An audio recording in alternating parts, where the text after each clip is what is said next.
Good evening, Excellencies, ladies and gentlemen. On behalf of Indira Gandhi Memorial Trust, I welcome you to the award presentation ceremony of the Indira Gandhi Prize for Peace, Disarmament and Development for the year 2024. We extend a floral welcome to our distinguished guests on the dais. Srimati Sonia Gandhi, Chairperson, Indira Gandhi Memorial Trust.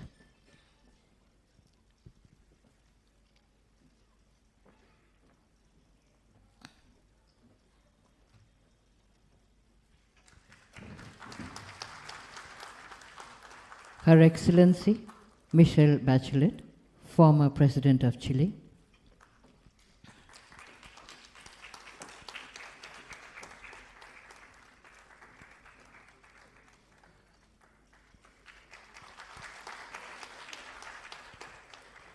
Shri Shiv Shankar Menon, Chairman, Indira Gandhi Prize Jury.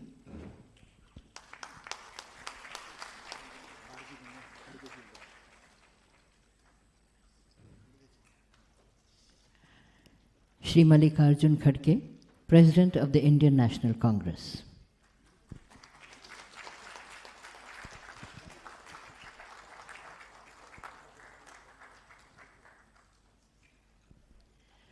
We begin with the welcome address by Shri Shiv Shankar Menon, Chairman, Indira Gandhi Prize Jury.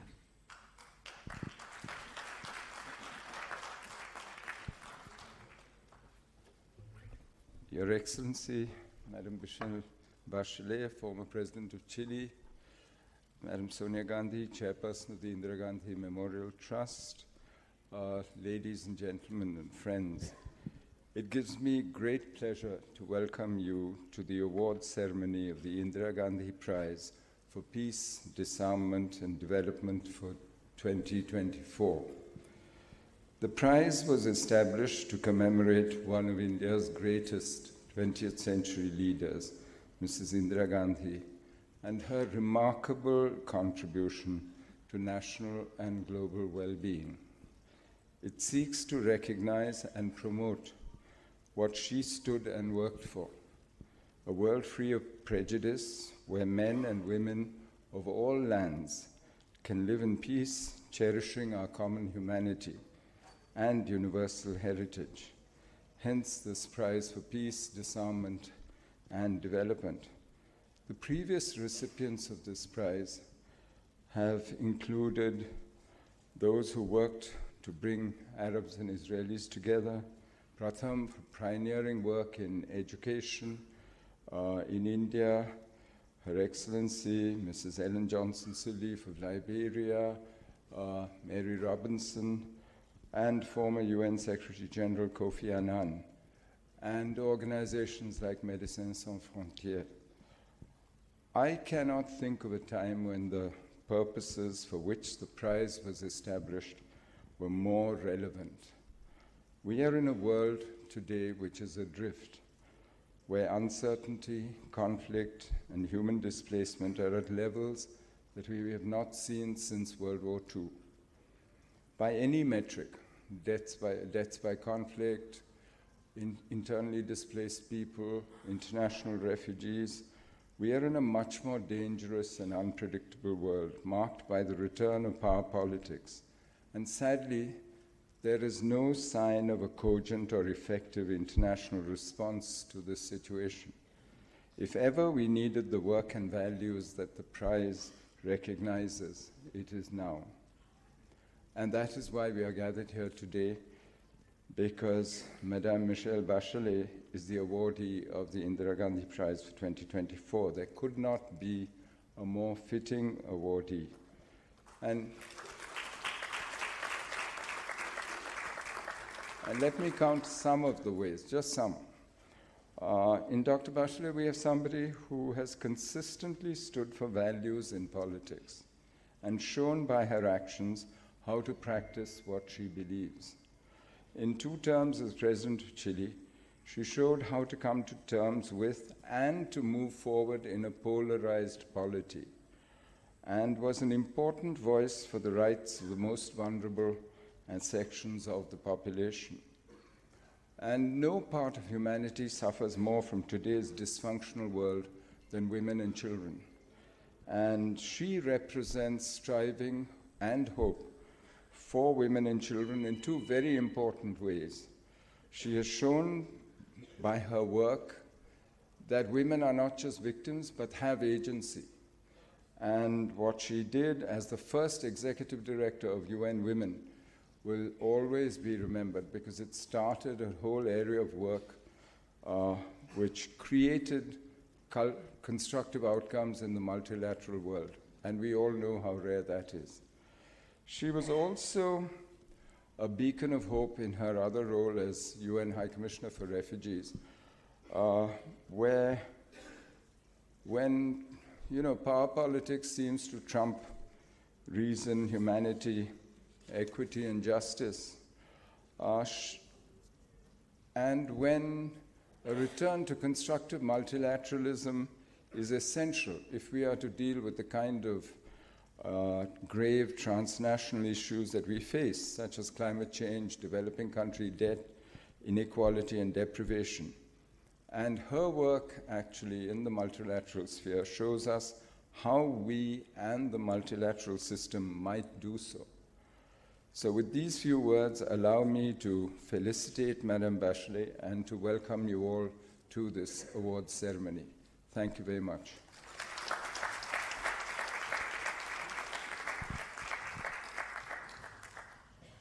I will now read out the citation, first in Hindi, then in English. Indira Gandhi स्मारक न्यास का अंतर्राष्ट्रीय निर्णायक मंडल कठिन परिस्थितियों में भी शांति, लैंगिक समानता, मानवाधिकार, लोकतंत्र और विकास हेतु अपने दृढ़तापूर्ण प्रयासों द्वारा विश्व भर की महिलाओं और पुरुषों के लिए उदाहरण स्थापित करने, प्रेरणा बनने और चिली के साथ भारत के संबंधों में उनके योगदान के लिए महामहिम मिशेल बैचलेट को शांति, निरस्त्रीकरण और विकास के लिए वर्ष 2024 का इंदिरा गांधी पुरस्कार प्रदान करता है। श्रीमती सोनिया गांधी, अध्यक्षा, इंदिरा गांधी स्मारक न्यास पुरस्कार प्रदान करेंगी। The International Jury of the Indira Gandhi Memorial Trust has awarded the 2024 Indira Gandhi Prize for Peace, Disarmament and Development to Her Excellency Michelle Bachelet for the example and inspiration that she is to women and men around the world of steadfastly striving for peace, gender equality, human rights, democracy and development in difficult circumstances, and her contributions to India's relations with Chile. Award is being presented by Srimati Sonia Gandhi, Chairperson, Indira Gandhi Memorial Trust. Her Excellency, Michelle Bachelet.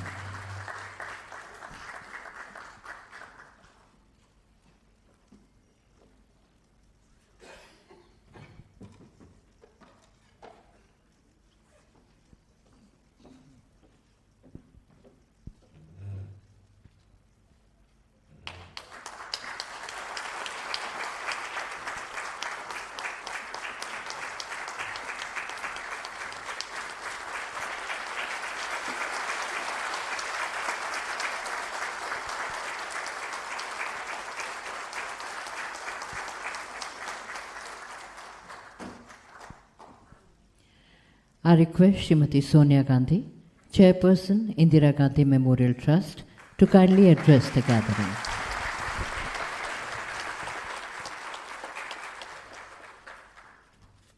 Your Excellency, Madame Michelle Bachelet, former President of Chile, Shri Mallikarjun Kharge ji, Shri Shivshankar Menon, Chairperson of the jury for the Indira Gandhi Prize for Peace, Disarmament and Development, members of the jury, distinguished guests.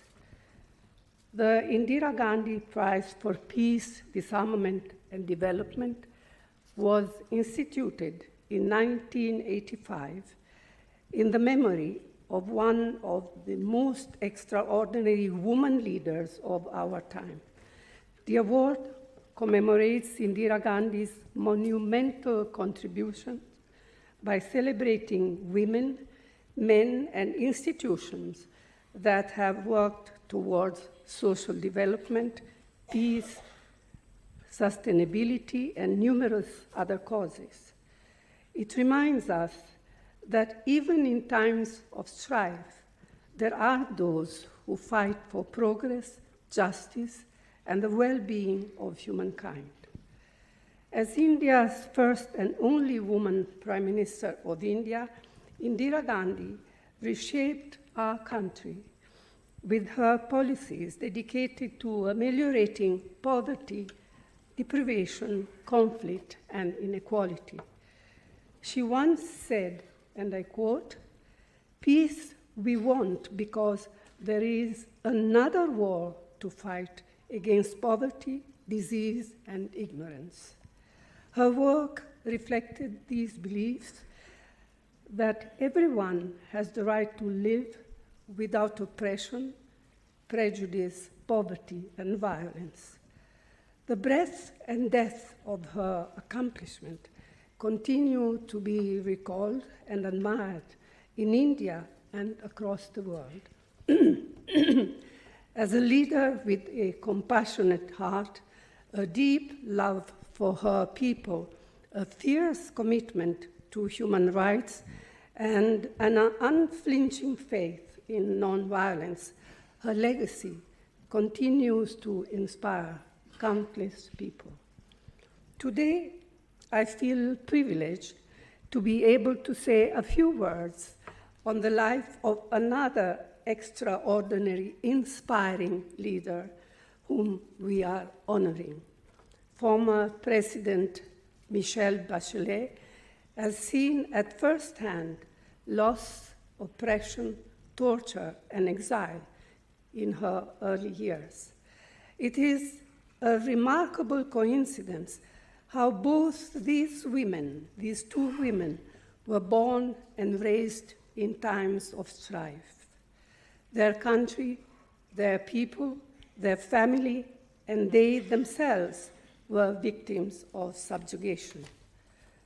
Madame Bachelet found her way back to Chile, facing setbacks while also witnessing her country's transformation into a democracy. As a trained medical professional, she worked with the Ministry of Health, later serving as the health minister in 2000. She continued to break barriers, becoming Chile and Latin America's first female defense minister, and made history when she was elected president of her country on 2 separate occasions. As Shri Menon has just said, Madame Bachelet's influence extended far beyond the borders of Chile and Latin America, when she was appointed as the first director of UN Women Agency in 2010, and later as United Nations High Commissioner for Human Rights. Her work has been rooted in efforts to ensure the rights of all, but particularly of women. She believes that gender equality is imperative to resolving all that afflict our world. She has said, and I quote, "We simply can no longer afford to deny the full potential of 1/2 of our population.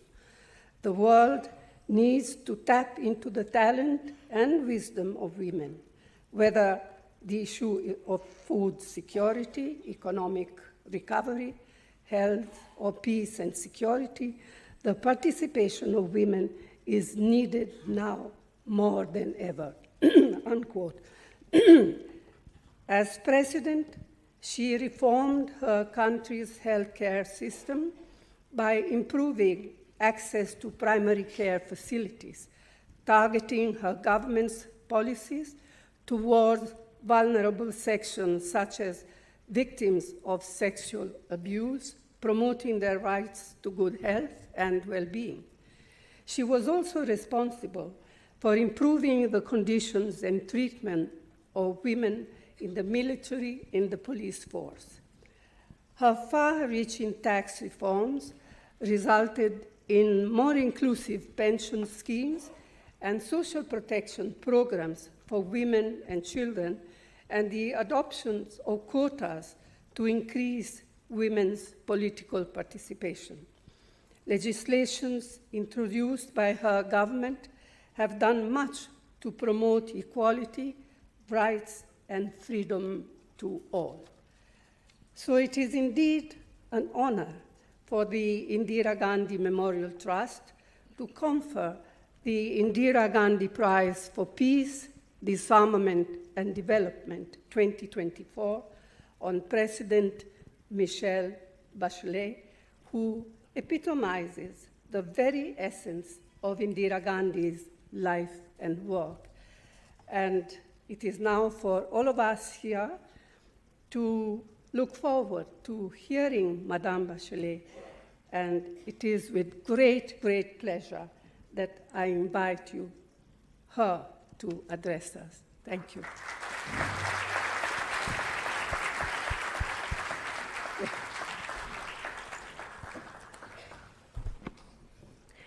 Good evening, everyone. Ms. Sonia Gandhi, Chair of the Indira Gandhi Memorial Trust, Shri Shiv Shankar Menon, Chairman of the International Tribunal or Jury, distinguished members of the Indira Gandhi Memorial Trust, Excellencies, distinguished guests, dear friends.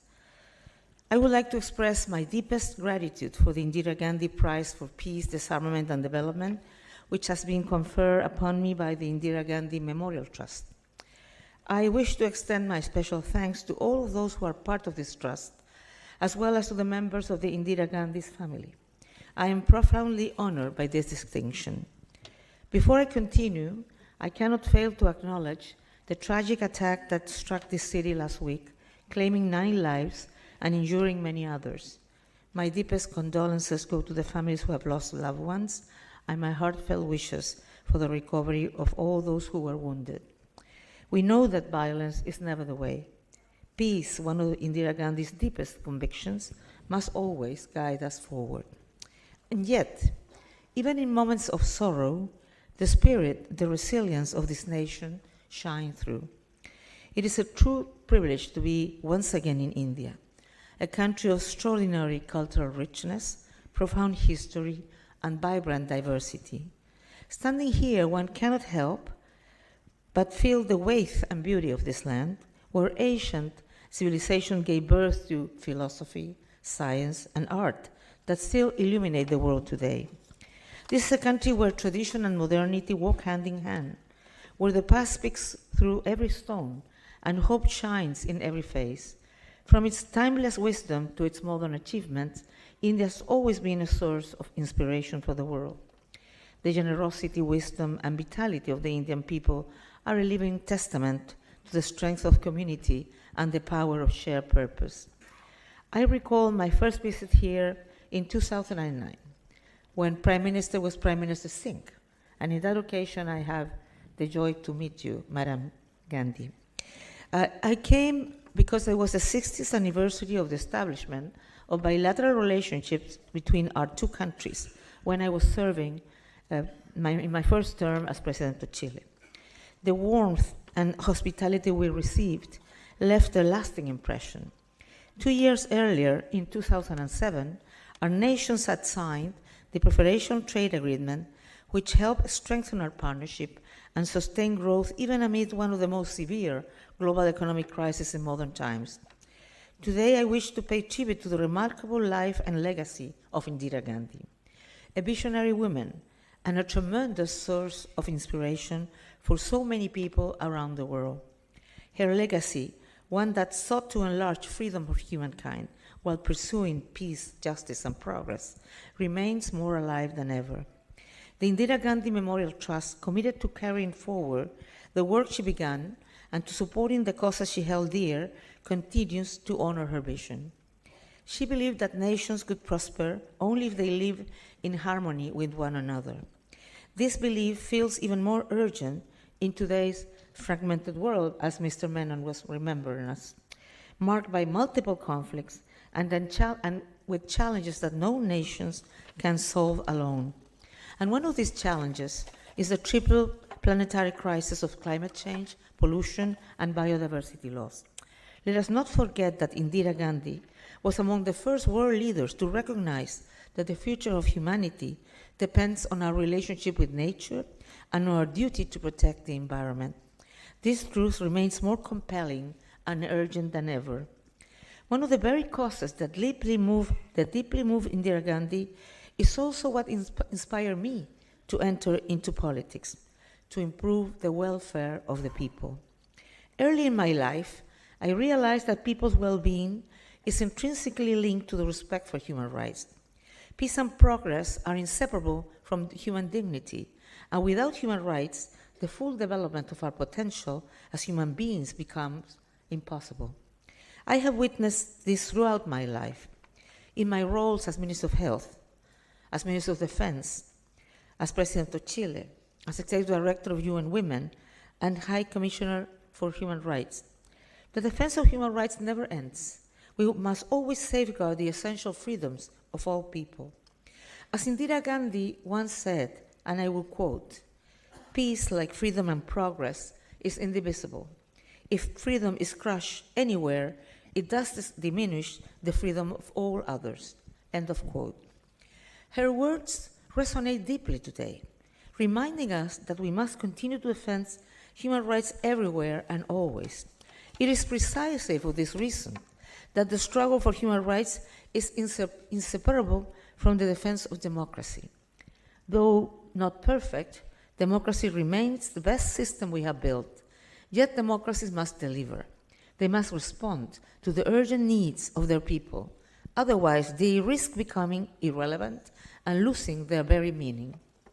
Peace has also been one of my lifelong commitments. I have always upheld an unwavering commitment to peace, global security, and nuclear disarmament. The threat posed by nuclear weapons remains among the most pressing concerns of our time. Their existence continues to endanger not only our generation, but those yet to come. Therefore, we must redouble our collective efforts to move forward toward a world free of nuclear weapons. We cannot forget the horrific humanitarian consequences of their use, nor their incompatibility between their possession and use with international humanitarian law and the international human rights system. Another of my lifelong struggles has been the fight for gender equality. In 2012, while serving as Executive Director of UN Women, I was here in Delhi participating in the 7th Conference of Women Speakers of Parliament, organized by the Interparliamentarian Union, where we work alongside leaders committed to advancing equality between women and men, girls and boys, within families, in societies, and in parliaments across all nations. Because women represent half of the world's talent, capacity, and potential, and deserve the same rights and opportunities as men. When I was at the UN, I was so surprised to read the resolutions where they speak about the minorities, and they put women and children. And in my country, women, we are even a majority. We are like 52% of the population, and in many countries happen the same. So it was like more seeing women as second kind of citizens, that they were considered minorities. But we're not minorities. In the world, we're at least 50%. So when we don't give women all the rights and opportunity, we're losing this capacity, that potential that will help progress the world. Well, we have made progress in this struggle. There's still a long road ahead. Today, women hold only 27% of parliamentary seats and 30% of managerial positions. At this pace, equality in leadership will take another 100 years. Far too long to wait for what is rightful. Our collective efforts to break barriers to end gender discrimination and to open new spaces where all women must continue stronger than ever. We cannot simply wait for change to come. As Indira Gandhi wisely said, and I quote, "In life, opportunities are not given, they are made and taken." End of quote. So it is up to all of us to continue creating opportunities for the girls and women of today and tomorrow. Let me just say, dear friends, I accept this award knowing that it's not only a recognition of my own journey, but also of the countless women and men who have believed in and worked alongside me and many others for a fairer, freer, and more peaceful world. We know that such a world is within our reach if we dare to build it together. To be honest, sometimes when I look at the world today, I feel not so optimistic. That's why I think that multilateralism is more needed than ever, and we need to give to all these global challenges global responses. Otherwise, humanity will not have a good time. So let us honor Indira Gandhi's enduring vision by working together every day across nations, generations, and differences. That is the only way we can build a world with peace, equality, and dignity, and not aspirations, but realities for all. May this honor renew in us the conviction that every step toward peace, every act of justice, and every voice raised for equality brings humanity closer to the future that Indira Gandhi dreamed of, and that we together must continue to make real. Thank you very much. Dhanyavad.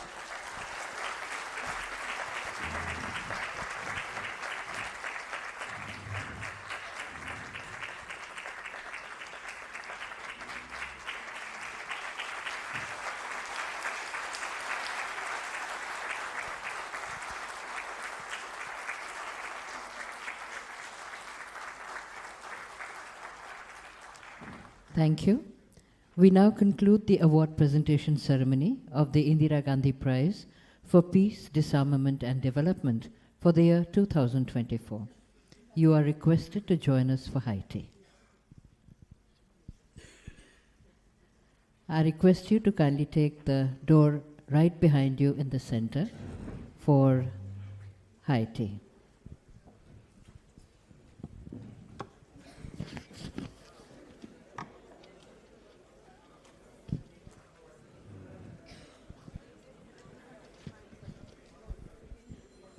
जलपान के लिए आप कृपया पीछे वाले दरवाज़ों का इस्तेमाल कीजिए। धन्यवाद।